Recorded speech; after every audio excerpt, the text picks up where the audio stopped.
For me. You can be singing like you give him praise. Hallelujah. All right. I'm excited tonight. There has been, and let me go ahead and help you. We're not going to go back to Mark, even though we was on the series. We're not going to go to Mark chapter number 14 tonight. So get your mind off of that. I really particularly don't have a structure of what I'm going to filter into your life tonight. I just feel a press of the Spirit to talk to you tonight in the matter of increasing your faith.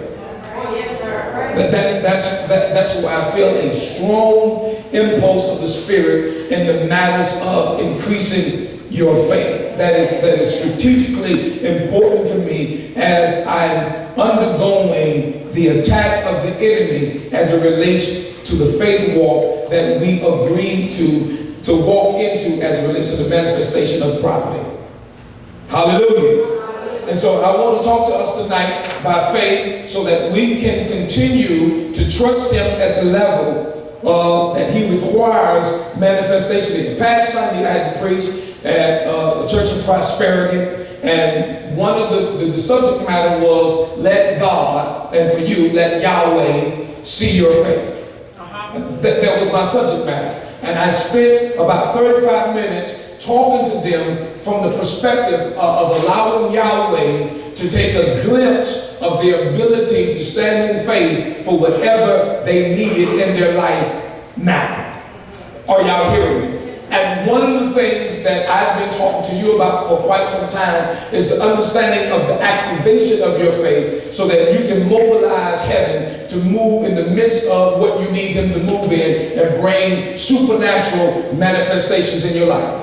Are y'all with me? Now, those of you who are visiting tonight, I'm glad you're here. I'm going down the dynamic, so hold on, put your seatbelt on because I'm going someplace tonight. I want you to understand, because of where we are, and this is no arrogance intended, but because of the way that I have been teaching you all as it relates to faith and walking in the supernatural, I have come to understand that the attack of the enemy, it is not a normal attack for as it relates to the modern everyday believer. Right. Because the level of what I'm teaching you to walk in the supernatural puts you in a dimension, and it's just the way it is, that puts you in a dimension that is a cut above, that requires you to be exposed to a whole nother level of attacks from the enemy because of what you've been taught. And some of you, since you've been a part of this ministry, you have realized that there have been dramatic attacks on areas of your life that you didn't even know existed until you became covenant partners with this ministry. There are some things that have been released on you, the attacks that are coming upon you, that sometimes you can't even comprehend because you never experienced some of the things that you're experiencing since you have been a part of this ministry. And I want you to understand that that's good for you and it's okay. Because what it's going to do at the end of this is stretch your spiritual ability to be able to understand what is really in you. You will never find out what is in you until you are placed in an environment that stretches everything out of you. That's right. That's right. And so I want you to understand it's okay to be in a place where it feels like you have inadequate tools for battle. It is okay. It is okay for you to be in a place that feels like you're inadequate to be in that place. I'm glad you feel that way. I'm glad you feel like you're in a position and you're in a battle and you have arcane tools. I'm glad you feel that way because what Yahweh is getting ready to do is stretch you and increase your ability to fight in dynamics that you weren't normally accustomed to fighting in.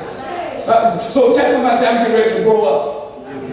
So what is going to happen for you in this season that you're getting ready to grow up and you're getting ready to grow to a level where you will understand how to fight spiritual warfare. I've come, and I need those of you who just joined and been here for a while, you really need to see Brother Doris, and you need to really order the 21 series, the 21-week series, Knowing Your Enemy, that I taught a couple years ago, because you, at this particular part, you need to know the strategic warfare of your enemy and what he's planning to do in your life.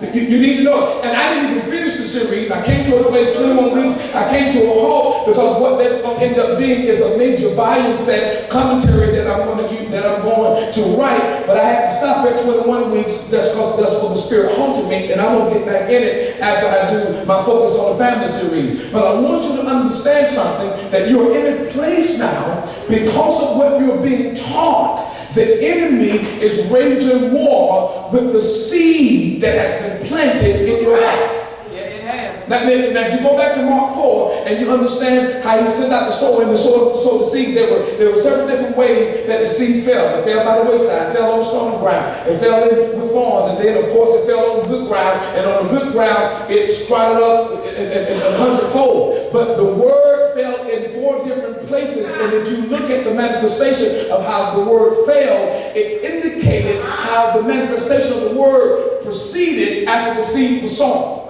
And one, it said it fell by the wayside. Somebody shout wayside. That meaning it had no ability to develop, to grow into what it was sent out to do. Number 2, it fell on stony ground. In other words, it came up a little bit, but the birds came by and gathered those up. The third one, it fell in with the thorns and the weeds. The weeds grew up, and as the trouble began to manifest in the life of the receiver of the seed, it choked the word out of them, because they couldn't handle the trouble that went along with the power of the word. I got to talk to you tonight. And so I want to make certain that you're not going to allow the situations that are occurring in your life based on the seed of the word that has been planted in your heart, that you don't allow the struggles and the troubles that are manifesting in your life now to choke the word out of you, because the word has a power of fulfillment already laced in it. Are y'all hearing me? Because he said his word goes out and it will perform that which it was sent out to do. It won't return unto him void. But I got an understanding of something. We can't void the word if we lack faith. So the heart has to be good ground, which means it has to be stirred with faith in order to make the word manifest in the detail that Yahweh wants it to manifest in your life. Won't you shout, Yahweh, let your word manifest in me? Now after you say that, say, Yahweh, I believe in your word. I stand on your word only. No other report is more important than your word. Therefore, I counsel the assignment of every word in my life, over my life, after my life, that is not in agreement with what you said about me in Yahushua's authority. So shall it be done. Come on, put your hands together and clap. You just counsel. And the reason why I had to do that, because unbeknownst to you, there's a lot of words going out right now. There's stuff going out, people are saying about you, people are thinking about you. It's stuff in your own mind that you're battling with about you that you need to be delivered from. And so we need to counsel the assignment of everything, or every thought, every word that is out in the atmosphere or within your consciousness. We need to counsel every assignment of those words that do not connect with or in agreement with what the word says about us. Are you with me? Now, I want to talk to you tonight. I have a framework. I'm letting the Spirit lead me. I want you to understand that it is in this season, your faith has to be intact. That's very imperative for you to understand. For the last couple of days, I have had a war in my faith. I have had a war in my faith. And the reason why I've had a war in my faith is because I'm believing Yahweh to do something that's beyond me. Okay, I'm going to try this out. You would never have a war in your faith if you never trust him to do anything beyond you. If you are only trusting him to do stuff that you have the ability to do, if he that means you ain't trusting him for nothing. You are relying on your own abilities and your own strength, and it requires no more in your faith. But when you have to plant your faith in a circumstance by which, if he does not do it, you're going to be standing embarrassed because you stood up and decreed and declared that he was going to do it. You believed him to do it, and so you got to stand on it. And in the midst of what you declared and it's manifested, there's